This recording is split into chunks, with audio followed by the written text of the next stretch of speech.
I'm a huge fan of these. I was just told how they light up.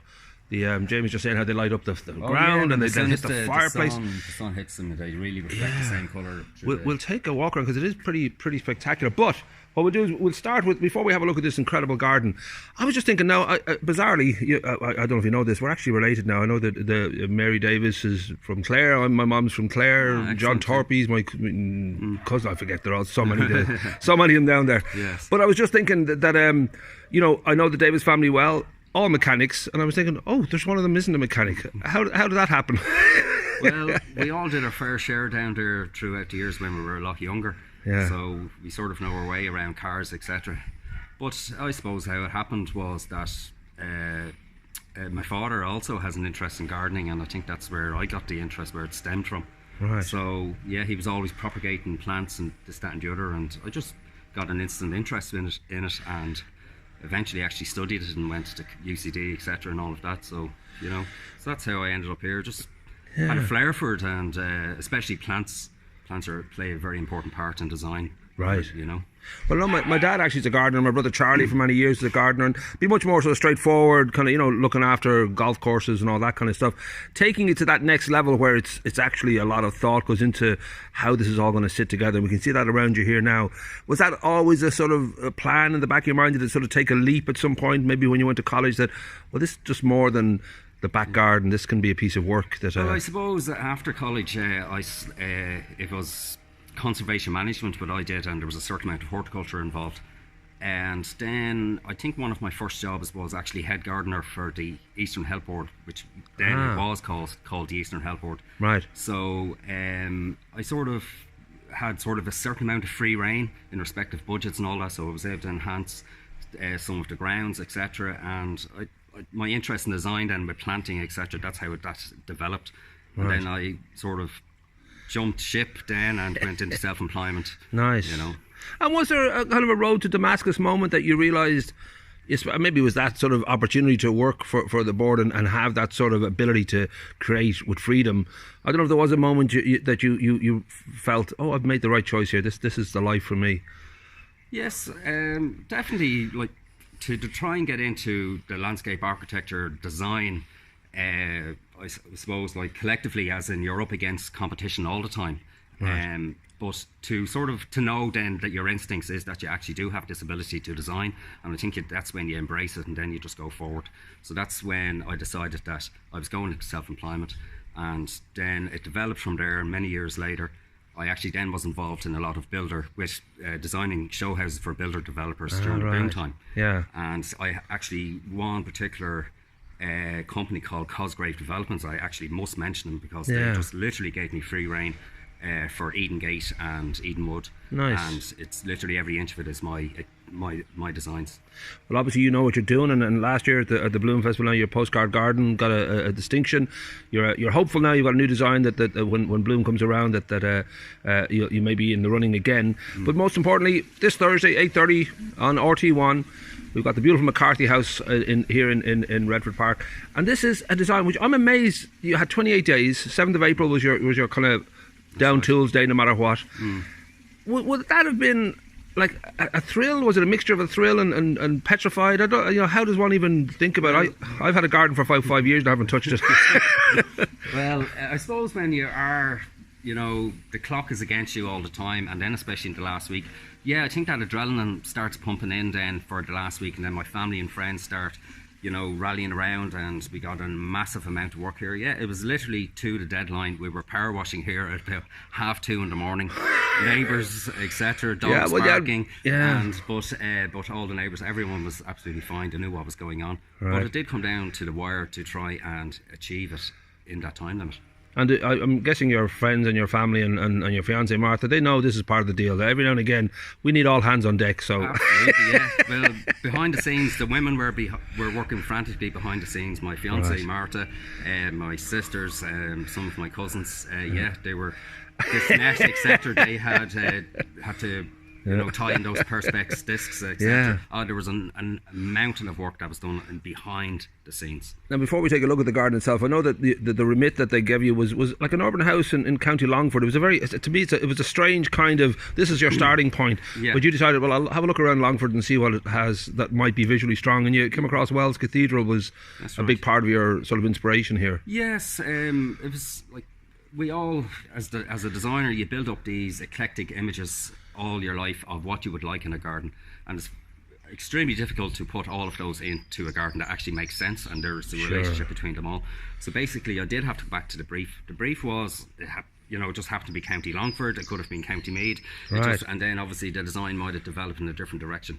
But yes, I literally I had to go back to the brief, and it was County Longford. I researched County Longford. St Mel's Cathedral came up straight away, and it was literally just the interior arches, the exterior of it, the facade, large doorway and all.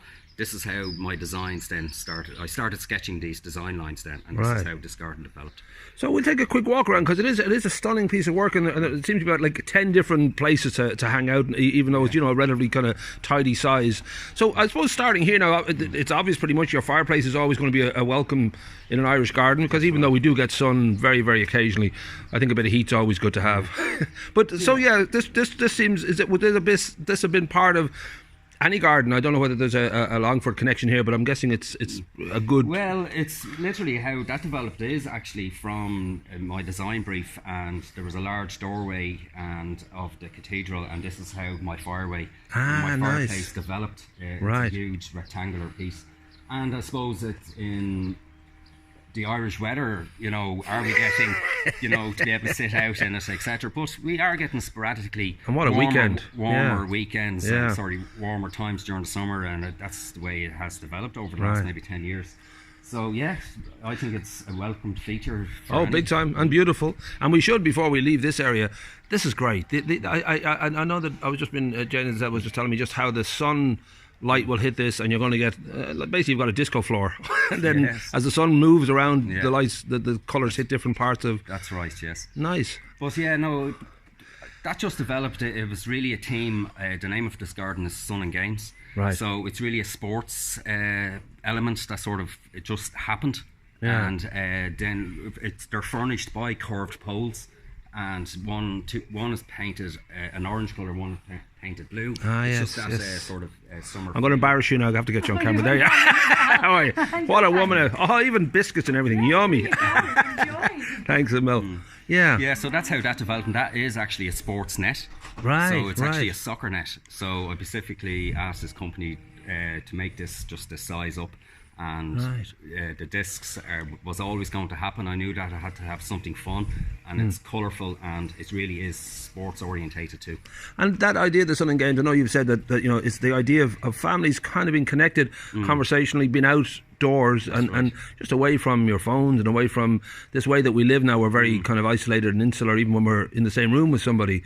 And this is really to counter that this would be a place that you would naturally want to you know, hang out and play. And obviously you've got a wonderful table tennis right there. So that was a kind of a motivation, really. You'd want this to be drawn people out together. And I think that's team or that extra sort of thought came to me after the Sun and Games. Right. So then it just twigged with me, well, I'm actually going to start designing my garden around the Sun and Games to encourage the youth and family to start you know, maybe interacting again, exactly, communicating again with each other and becoming better friends. And by doing that, they're dropping the iPhone, they're dropping the technology, the games player, all of that, and just interacting with each other.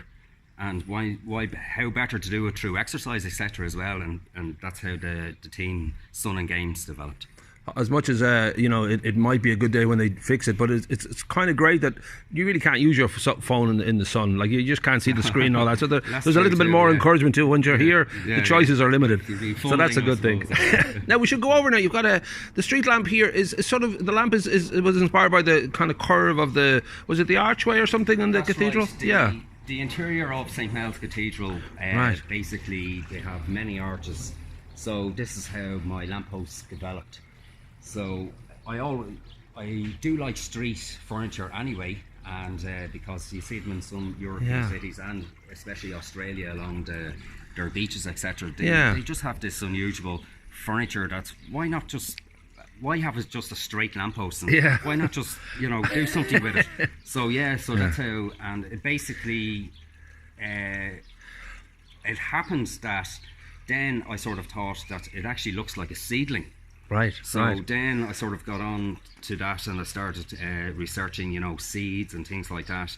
So basically, I exhausted my research, and I was going to go to seed. Then, just by pure accident, I came across this other link. And back in Western Asia, many centuries ago, the farmers used to mix their next year's seed with broken eggs before they plant them. Right. And it was just so nice. Well, you know what? I'm going to have connections there. I'm going to have my lamppost coming out of an egg. Right. And basically, I suppose that too. Then the significance of it to the garden and to the iPhone, putting down the technology and all of that, is that seeds and not lampposts. Seeds and eggs are actually quite fragile, and they need to be taken care of. Sure. So to nurture that, and then what the significance of that is to sort of nurture your family. Right. And give your youth guidance. Sure. And it's all about the antisocial behaviour, too much being online, etc. And disconnected from family. I think family is a huge kind of part of your well-being, and that idea that you have those around you that you can communicate with, and it's the old idea that we used to meet a lot in pubs and all that, and a lot kind of, not that you realise it, I think, even in the moment, but you're sorting through an awful lot of your ideas and anxieties with friends and with family, and before you know it, it's a better world, because you have communicated and you're not alone, and you're not. That's it. Yeah. Well, it's very important. I think most people. I'm not saying every people, but most people do sort of rely on family when it comes to the crunch at times, and sometimes that there's a disconnect there. So just trying to reignite that within families and sort of get the message out there that family is important. Yeah. Now we're going to take a little walk down the path here. There's so much, as I said, going on in this garden. Such an amazing amount of almost little corners of activity that you can do. We do have. I love this down here for. I forget the name of the dog of the house now, but. Just in case, they said let's just keep the old traditional bit of grass for the dog to but he just, I think the dog has decided the bark is nicer. Right. Okay. Unsurprisingly, dogs like bark. Well, it was sort of was a request by the McCarthy family, sort of to that they wanted a certain amount of grass. Sure. I said, hang on, I'll give you 1 square inch. No, there's your plot of grass. Nice. I decided then just to make a feature of it, and I actually think it sits quite well there within the tree ferns, etc. Sure. Well, it's all the curious little kind of moments. Like this is also, I think, a family member did the painting here as well. So there's all these little kind of reveals if you walk around that you mightn't necessarily see the first time you look. Well, the significance of, I was always going to put some art into the garden, and the significance of this is, well, a picture tells 1,000 words. Right. It's what you get from it, I'd be happy with that. If it causes controversy, I'm also happy with that. Boom. But basically, it's the harbour, the elephant in the room. It's the elephant in the garden, and basically, are they looking at? They're sitting on a wall. There's comfort. There's companionship. It doesn't have to be two humans. Are they looking at the games? Are they looking into the future? It's companionship, it's unity. I think it's Game of Thrones. I think the dragon has put a lot of weight, and she's just letting them know that maybe she'd think about cutting down on the cheeseburgers. Yeah, must be that. Could be that.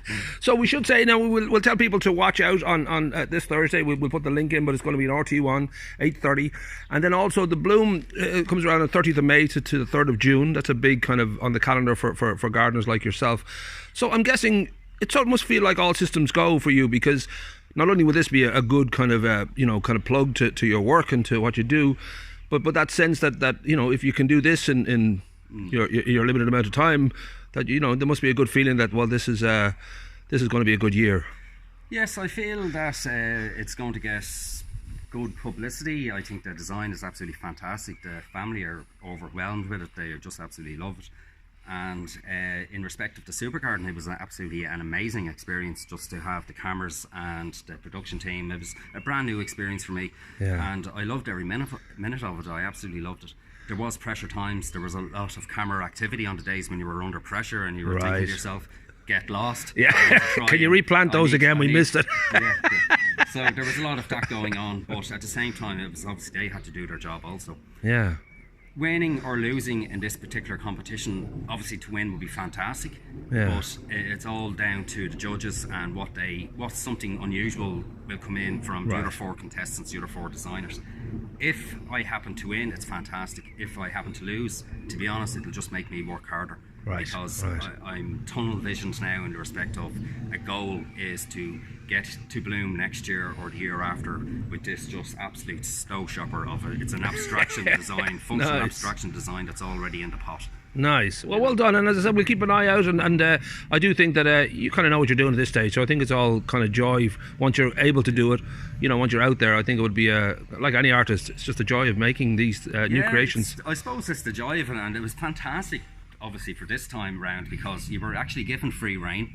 You didn't have to listen to your client.